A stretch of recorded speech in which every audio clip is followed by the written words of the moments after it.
Conditionally add an attribute to a dictionary in Python. I want to be able to add an attribute to a dictionary, but only if the condition I pass in is true. For example, is this possible? I can't find a way to do this in Python. I have only seen examples in JavaScript.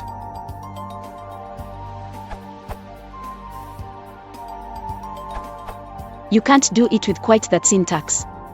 For one thing, you need Python, not Java/C. 1. Add the attribute, but set to none. 2. Make it an add-on.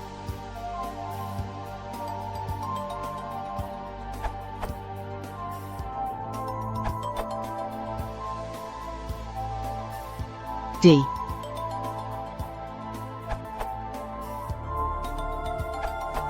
Just add /check it in separate statement. Create the dictionary without the optional element, then add it in an if statement.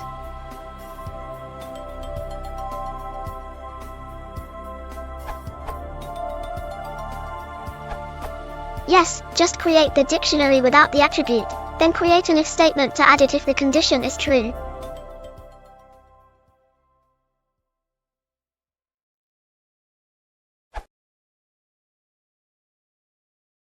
If you want to support the channel, please consider liking and subscribing.